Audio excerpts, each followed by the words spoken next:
Hello everyone, I'm Dr. Susan. I'm a liver transplant anesthetist and intensivist. So today I'm going to give you an overview of the MCQs that you can expect in the NEET-SS examinations for your FNBs and other fellowship courses. So this is going to happen in 4 parts. So I will be giving you some tidbits about what to expect and what are the topics that you need to know before you go sit for these exams. So the first part will deal with brain death, the legalities behind the organ donation, organ procurement, and preservation. So this topic will not just be useful for your exams, but it will be useful for any anesthetist who has to deal with this kind of patients and situations in the OR and in the ICU. So let's start the session. Yeah, so this is the first question. So which of the following is not a defining criteria for brain death? Is it arefluxia? Is it apnea? Is it unreceptivity and unresponsivity? Or is it the presence of beta waves in EEG? So the correct answer would be beta waves in EEG, which is not a defining criteria for brain death. So the first definition for brain death was given by the Harvard criteria, which was formed by an ad hoc committee in 1968, headed by an anesthesiologist from the Harvard University. So they had defined they had given the criteria as these are arefluxia, apnea, and all these things were there in their criteria. So then later on, 2 decades later, the American Association of Neurology, they defined brain death as an irreversible and permanent loss of all functions of the entire brain, including the brainstem. And these again were their defining criteria. So brain death is a situation where the organ donation starts. And another situation where organ donation can happen is the donation after circulatory arrest. So that would be termed as DCD, where your heart has stopped and then the donation starts, which will happen in very, very limited situations because you don't have a beating heart. The most common situation is the donation after brain death. So when defining brain death, you need to remove certain confounding factors before you start the procedure for uh, defining the brain death in a patient. So what are the confounding factors? So these are some of the common situations that we encounter in the ICU, which needs to be eliminated before proceeding with the diagnosis or the confirmation for brain death. So some of these are like shock or hypertension, presence of hypothermia, where your core temperature is less than 32 degrees, and the presence of brainstem encephalitis, situations like Guillain-Barré syndrome, which especially of the fulminant variant, various encephalopathies, presence of severe hypophosphatemia, endocrine disorders such as hyperglycemic state or even severe hypothyroidism, and drugs where your muscle relaxants or your other anesthetic agents come into place. So, next question. So, which of the following is considered a confirmatory test for brain death? Caloric test, apnea test, Babinski or Murphy's test. So the correct answer is the apnea test. The apnea test is considered the confirmatory test for brain death.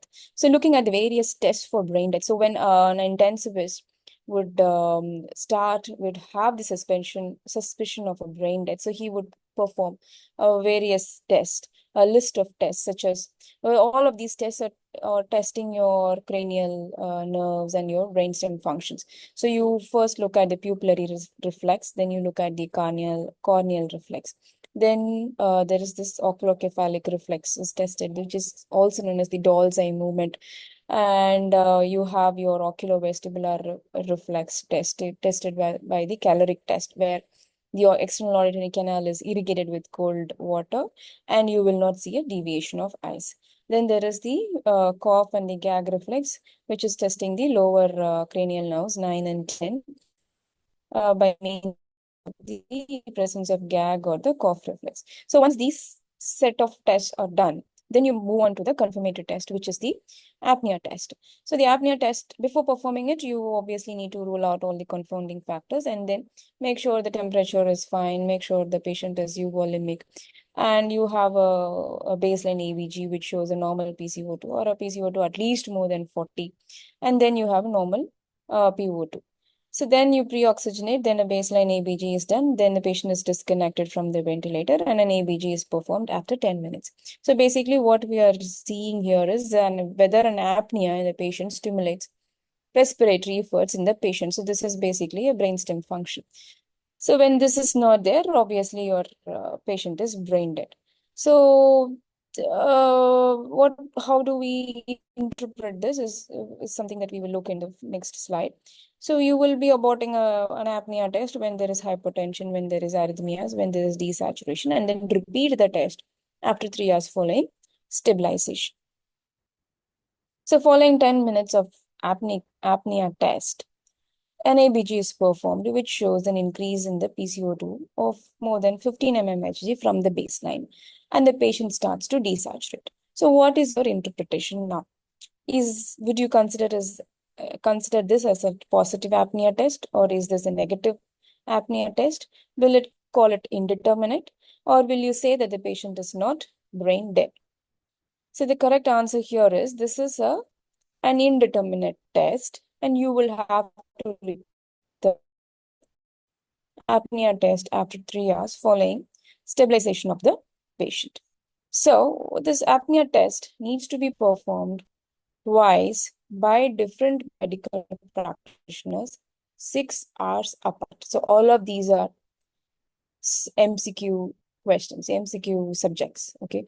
So you will have to do 2 tests, 2 different medical practitioners, 6 hours apart.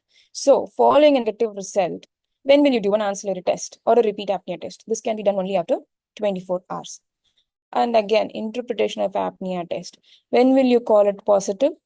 When you have a PCO2 of more than 60 or at least 20 mm from the baseline, and still you don't have respiratory movements, then you will consider it as positive test.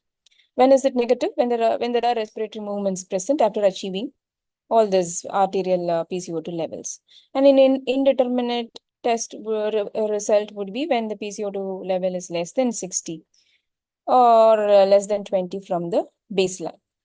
So now there is something called a modified apnea test. What is a modified apnea test? Is something where you want to prevent all this desaturation so that you don't get an indeterminate result. So you provide oxygen by means of a CPAP or a TPs with CPAP valve and conduct the apnea test so that you have no hindrance to the CO2 buildup by means of desaturation. So this is called modified apnea test.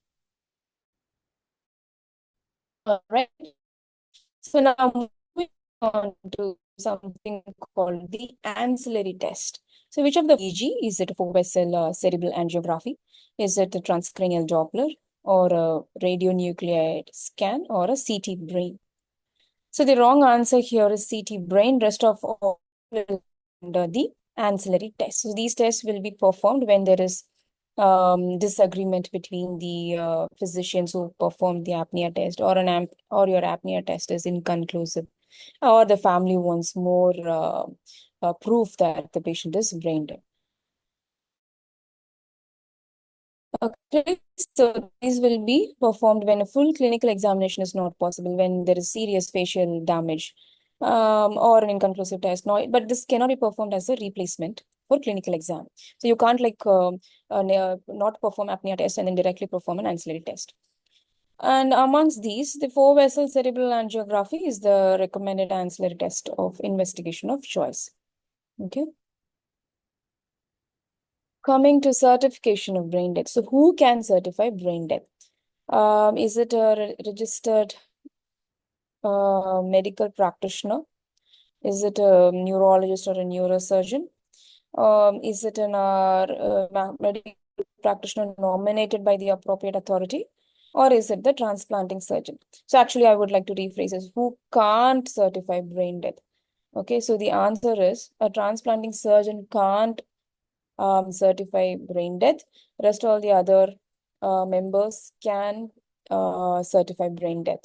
So any person in